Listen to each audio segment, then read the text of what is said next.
Greetings all, this is Hairy Nick. How are you all?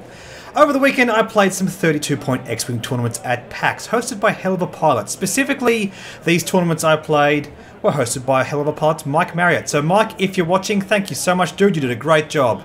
I recorded 2 of these games, and I wanted to have a chat about what went down in these games and just the implications of playing 32 points over the standard 100 points. Basically, what I learned was the power level of the various cards and pilots changed dramatically as you use them in this format, because anything that affects your ship affects 100% of your squad. In this first game here, I played with THWEEK Auto Thrusters, Starviper Mark II, Virago, Advanced Sensors, and Inertial Dampeners, and my opponent had a Fenrir with a Fearlessness variant, as in Fearlessness, Auto Thrusters, and Concord Dawn Protector. And what I found so interesting, as you can see right here, I go for the Advanced Sensors barrel roll, which is what I did for pretty much the whole day. I love this action so much. And it basically meant, despite the fact that my ship was flying first and I didn't get to arc dodge or anything like that, at least not in the most efficient way, I had some pretty nuts positioning, and it meant even against something like Fenrir, or say like a Sunterfell or something like that, I was able to get the positioning just right. And you'll see as this video goes on just how effective that was.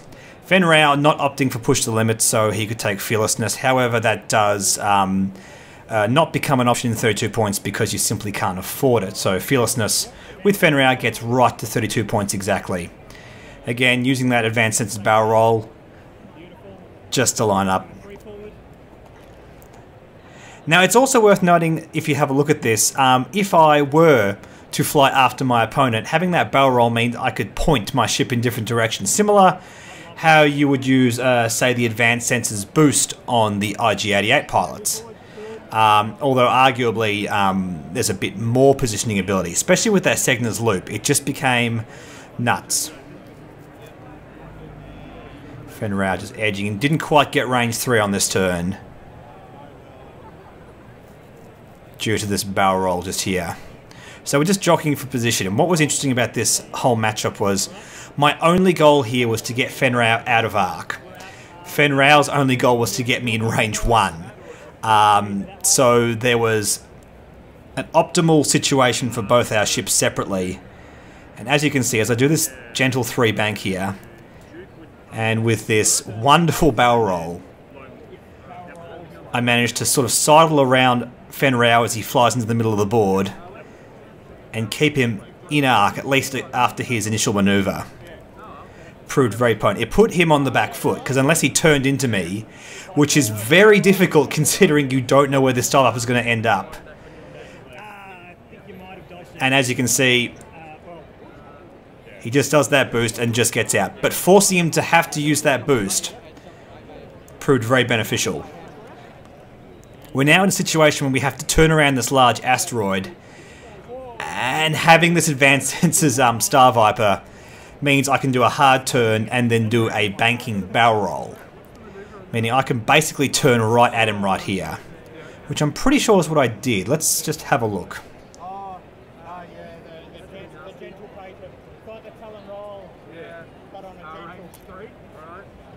Probably turning inwards with that barrel roll. Yep. Just getting that facing round. Even though it's Fenrir, forcing him to spend his actions on running away is very potent, because it means he can't get that target lock, he can't get that focus to sink a big hit on me. Again, boosting around just to stay out of my arc, which is just turning on a dime's point. Turning on a dime's point? I mean, turning on a dime, of course.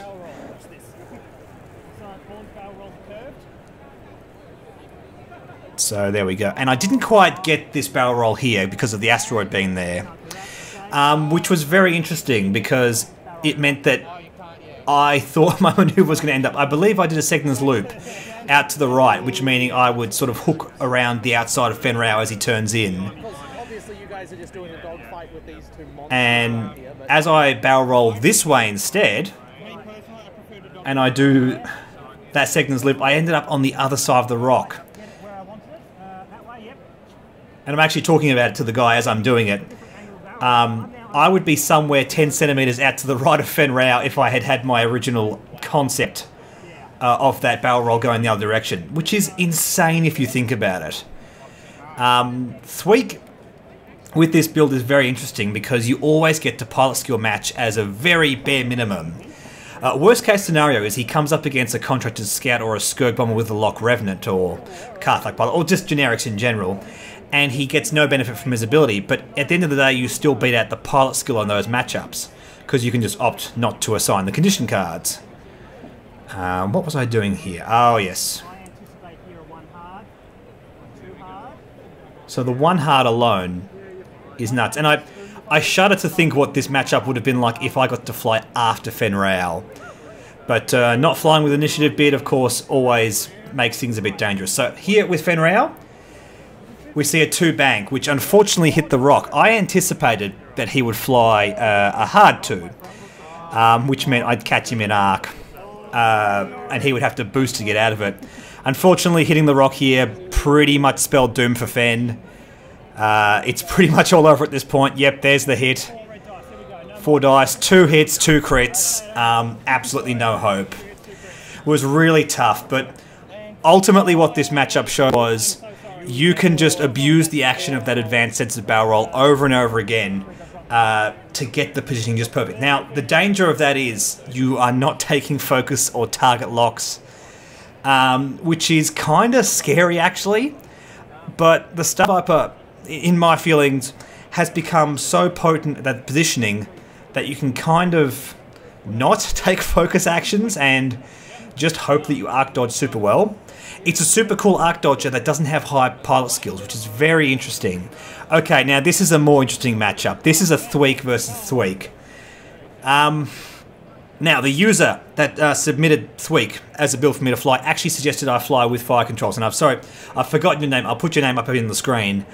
But what's so interesting about this is the comparison between fire control systems and advanced sensors.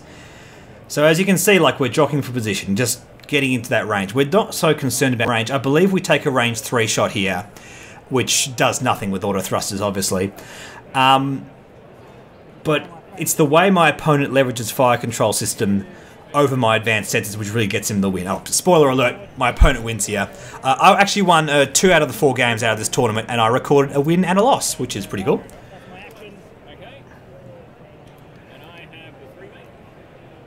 And this just gets us into range 3.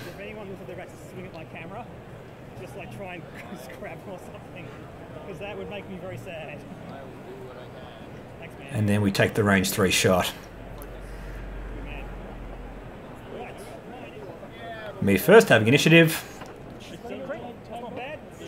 Hit crit, unfortunately, 4 green dice, auto thrusters, never had a chance. My opponent does have focus, but it wasn't enough to mod his dice. And same result again. So, fighting at range 3, obviously no results. Now, this is where my hubris got the better of me, because I was so very, very excited by these positioning tactics of advanced sensors and the new title, and barrel roll, obviously, that I did this Segner's loop right in front of my opponent, thinking he might, do a 2 forward, do a 3 forward, maybe he'd do his own Segner's loop.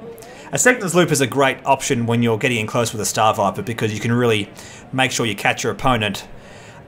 So I exposed the rear end of my ship to my opponent and stressed myself, and he did a 1 forward. And this, yeah, you can hear me laughing because I realised how much I've just stuffed up there. And this, unfortunately, is the point where my opponent really took over the game. It was brutal. Me trying to fly away with a stress token, him just slow rolling away, bit by bit, takes his first shot, gets his fire control system. He actually forgot. No, I apologise, he did not. He used fire control systems on that first engagement. We're just using the Thweek token for the fire control systems because there's only 1 ship. We don't need 2 tokens for target locks. There's no ambiguity. He flies forward, yeah. So now you can see how I'm using that curved barrel roll as a way to try and turn my ship as best I can, but you just can't get it around 180 degrees, especially not when you're stressed. It's just a bit rough. And he gets another shot on here. Focus is up.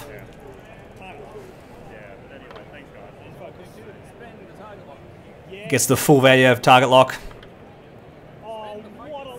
And gets 3 hits using his focus token. It's brutal.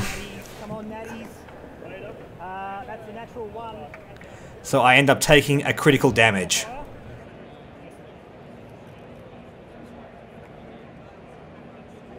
First critical being a console fire. Now I was very tempted to keep that console fire and try and fight with focus tokens, but I used the advanced sensors, flipped the console fire, then did a signal slip. That is a great use of advanced sensors, by the way. The ability to do those desperate actions before you move and then do a red action is worth its weight in gold. It means you always get your actions, even when you do red maneuvers. So important. And when there's a console fire involved and you only have one ship. And this right here is where my opponent leverages that curved barrel roll to an insane advantage. Look at that shot. I mean, I can't complain too much because it's my only trick working against me. But holy moly.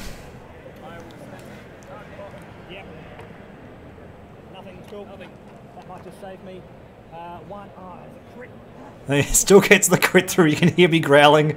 Not too pleased with that. And that's a structural damage. Not too pleased about that. So I've just got to do a 3 forward. I just end up boosting away to try and close some distance. It was definitely the right call to make. I'm not begrudging what I did here, but my opponent does the 1 hard, or is it 2 hard? I don't remember. What was it? Yeah, 2 hard, yeah. As you can hear me saying, that's the best thing he could have done there. Absolutely. Focus is up. And just having that turnaround at the start of the game. Now, this is where you've got to be so careful with that Star Viper. The turnaround with that curved barrel roll is fantastic, but you have to be so careful. If you can't call your opponent's maneuvers correctly, this happens. He headhunts you with that fire control systems and just closes out the game, essentially. So those are the 2 games I recorded with my THWEEK list, and I had a lot of fun with this. Just in terms of THWEEK and the Star Viper in general, I'm really enjoying this. Really looking forward to Dalen Oberos with Push Limits or VI. Keen to play around with that, but that curved barrel roll is just fantastic. And just on the subject of 32-point tournaments, it's just fascinating how much these upgrades affects the list overall. Just having the Star Viper with that title meant your entire squad suddenly has all this maneuverability. And you can outmaneuver ships like Fen Rao to the point where I forced my opponent to make a mistake. I mean, I know it was my opponent's mistake, so I can't really say, oh, I did that.